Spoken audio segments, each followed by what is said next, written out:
Assalamualaikum warahmatullahi wabarakatuh. Selamat pagi, salam sejahtera untuk kita sekalian.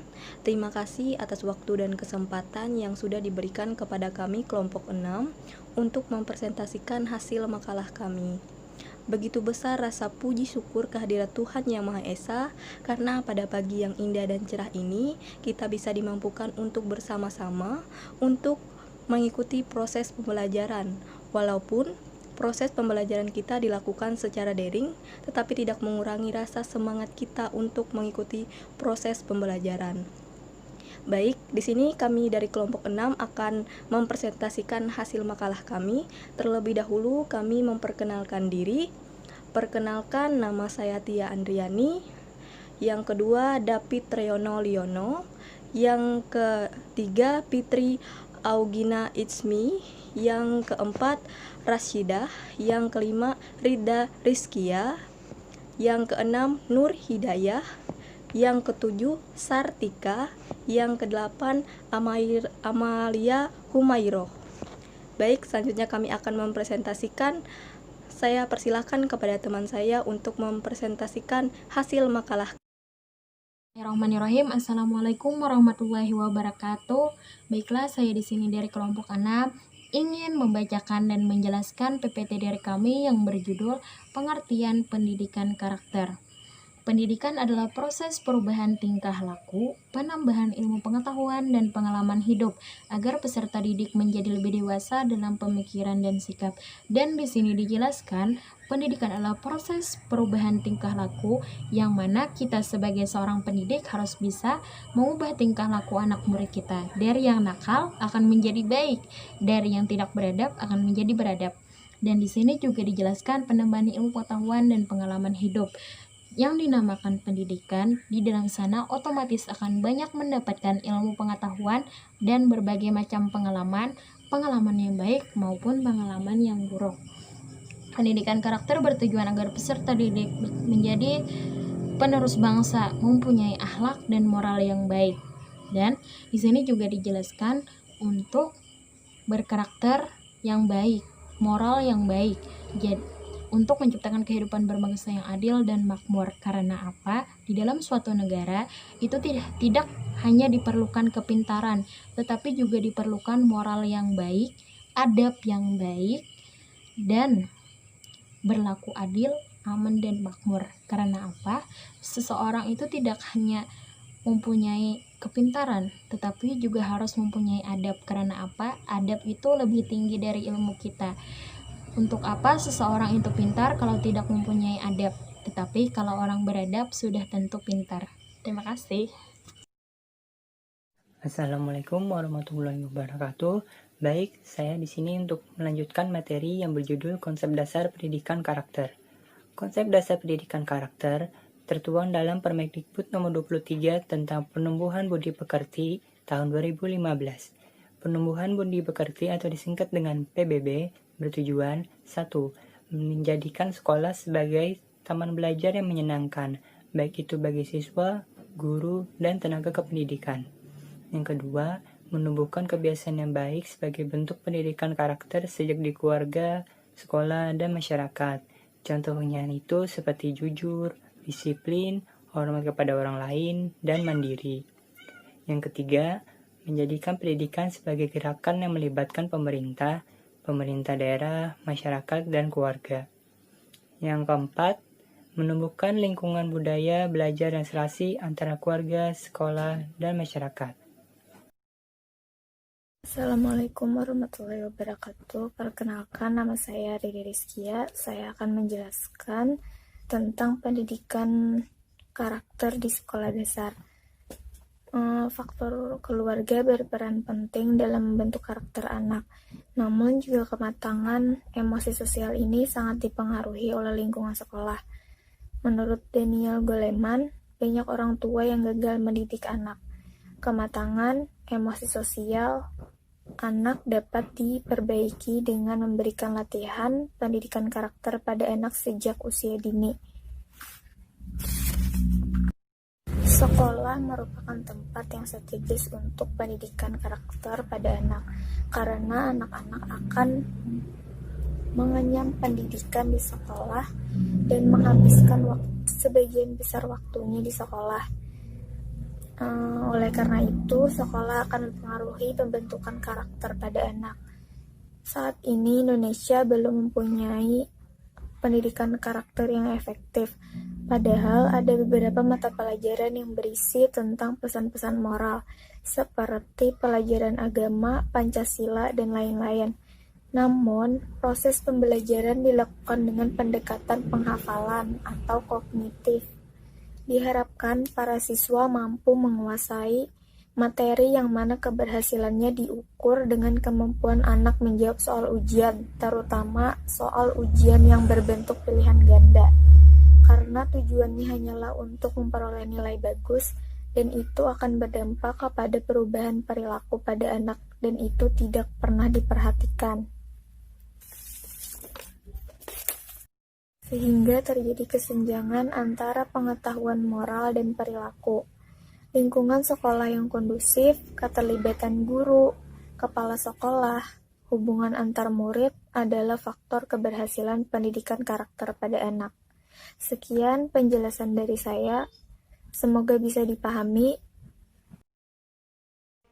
Assalamualaikum warahmatullahi wabarakatuh. Perkenalkan, nama saya Tia Andriani. Di sini saya akan menjelaskan materi tentang pentingnya pendidikan karakter di sekolah dasar. Sangat diperlukan dikarenakan saat ini bangsa Indonesia sedang mengalami krisis karakter dalam diri anak bangsa. Dalam kebijakan tersebut berupa sejumlah nilai baik, moral, dan norma, seperti nilai kejujuran, berani bertindak, dapat dipercaya, hormat pada orang tua, disiplin, mandiri, kerja keras, dan kreatif. Semua karakter anak tersebut sekarang mulai menurun atau mengurang dari tahun-tahun yang sebelumnya.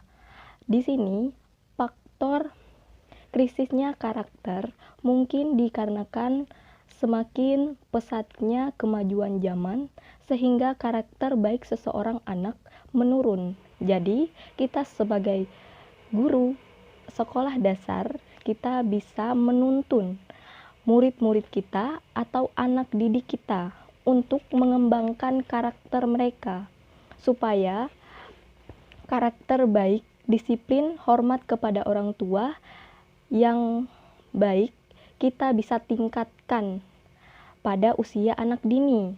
Nah, karena anak usia dini ini sangat membentuk sebuah karakter. Jadi, apabila karakter seorang anak pada masa dini itu tidak baik, maka akan berpengaruh juga kepada karakter atau sifat anak apabila dia beranjak dewasa. Jadi, harus ditanamkan sejak saat dini karakter baik agar anak tersebut apabila dia dewasa, dia bisa memiliki karakter yang baik. Nah, seperti contoh, pada masa anak-anak zaman dulu, mungkin keadaan ekonomi dan komunikasinya kurang. Anak-anak zaman dahulu tidak mungkin kalau melawan orang tuanya tidak berani, karena dulu mungkin pergaulannya tidaklah seperti sekarang. Nah, anak-anak zaman sekarang mungkin banyak yang malas untuk belajar, tidak menghormati orang tua. Mereka ingin selalu bermain dan bermain, karena semakin pesatnya komunikasi membuat anak-anak itu lupa dengan karakter-karakter yang baik, sehingga membuat mereka mungkin malas. Mereka ingin terus bermain dan bermain. Padahal pada usia anak dini seharusnya mereka itu harus diajarkan oleh kedua orang tua, dan kita sebagai guru juga harus mendidik dengan mengajar mereka dengan baik, supaya karakter baik mereka bisa muncul, dan apabila mereka sudah dewasa nanti, maka karakter yang baik dari seorang anak yang ditanamkan sejak dini bisa berpengaruh ke masa mereka dewasa nanti. Mungkin hanya itu saja yang bisa saya sampaikan. Atas perhatiannya saya ucapkan terima kasih. Selanjutnya saya serahkan kepada teman saya untuk menjelaskan materi yang selanjutnya. Terima kasih. Assalamualaikum warahmatullahi wabarakatuh. Di sini saya akan menjelaskan tentang prinsip pendidikan karakter di sekolah dasar.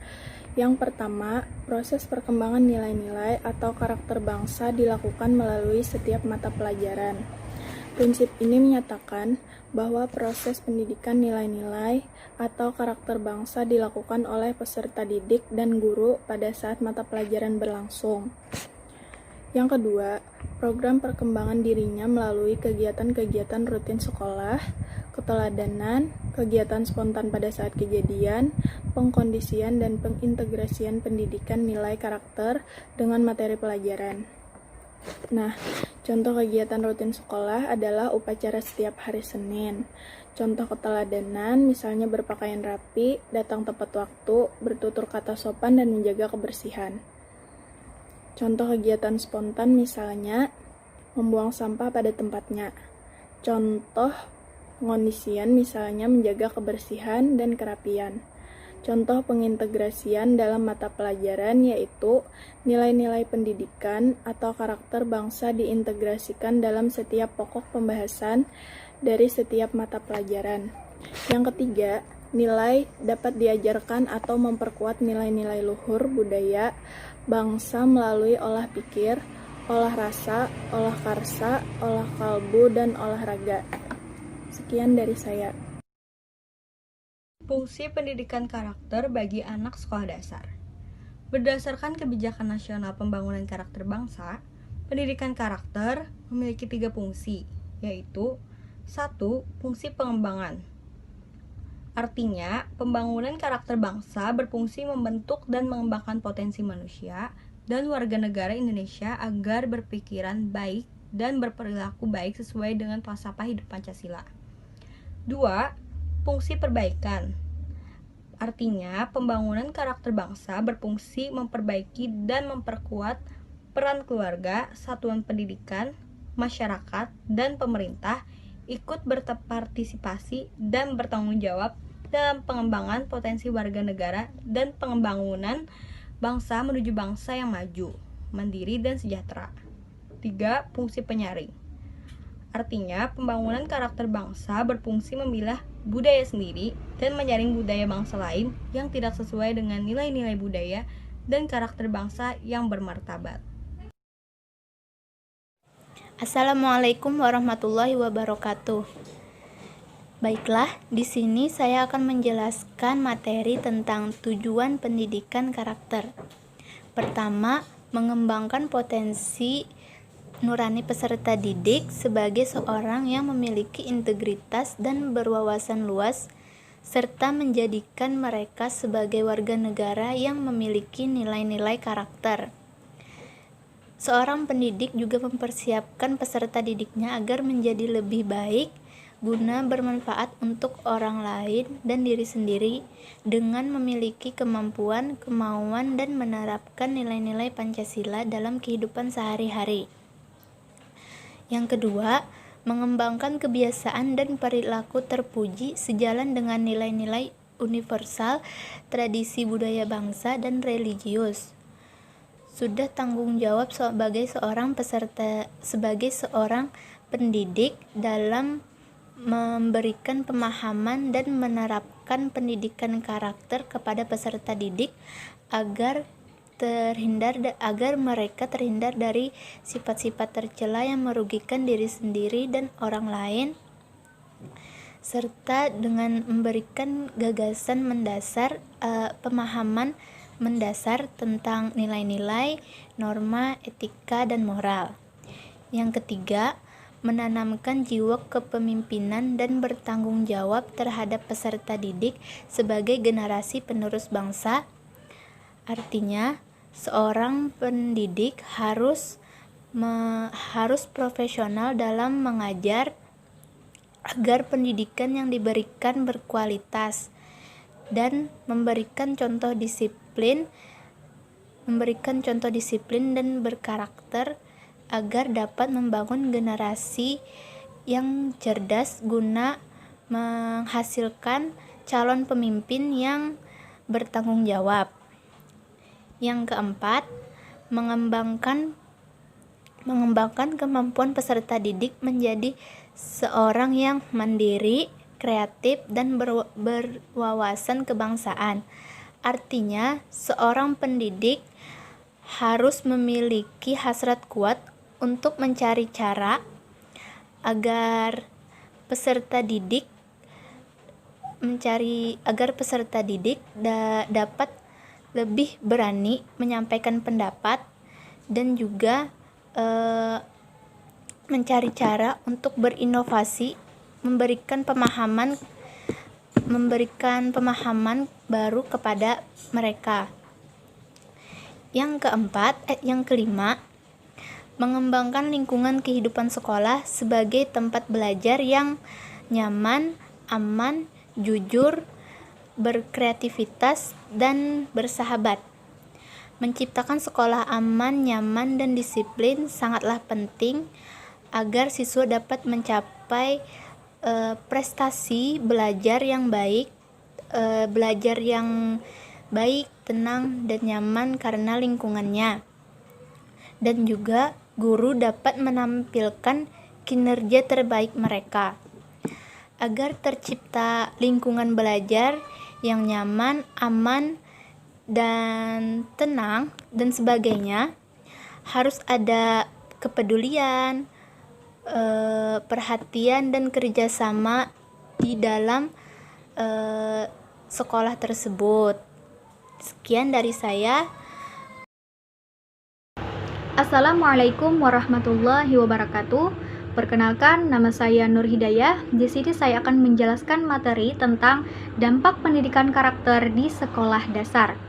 Kelas-kelas yang secara komprehensif terlibat dalam pendidikan karakter menunjukkan adanya penurunan drastis pada perilaku negatif siswa yang dapat menghambat keberhasilan akademik. Terdapat sederet faktor-faktor penyebab kegagalan anak di sekolah. Ternyata bukan terletak pada kecerdasan otak, tetapi pada karakter, yaitu rasa percaya diri, kemampuan bekerja sama, kemampuan bergaul, kemampuan berkonsentrasi, rasa empati, dan kemampuan berkomunikasi. Keberhasilan seseorang di masyarakat itu ternyata 80% dipengaruhi oleh kecerdasan emosi, dan hanya 20% ditentukan oleh kecerdasan otak. Anak-anak yang mempunyai masalah dalam kecerdasan emosinya akan mengalami kesulitan dalam belajar, bergaul, dan tidak dapat mengontrol emosinya. Anak-anak yang bermasalah ini sudah dapat dilihat sejak usia prasekolah, dan kalau tidak ditangani akan terbawa sampai usia dewasa. Sebaliknya, para remaja yang berkarakter akan terhindar dari masalah-masalah umum yang dihadapi oleh remaja seperti kenakalan, tawuran, narkoba, miras, perilaku seks bebas, dan sebagainya. Implementasi pendidikan karakter yang tersusun secara sistematis berdampak positif pada pencapaian akademis.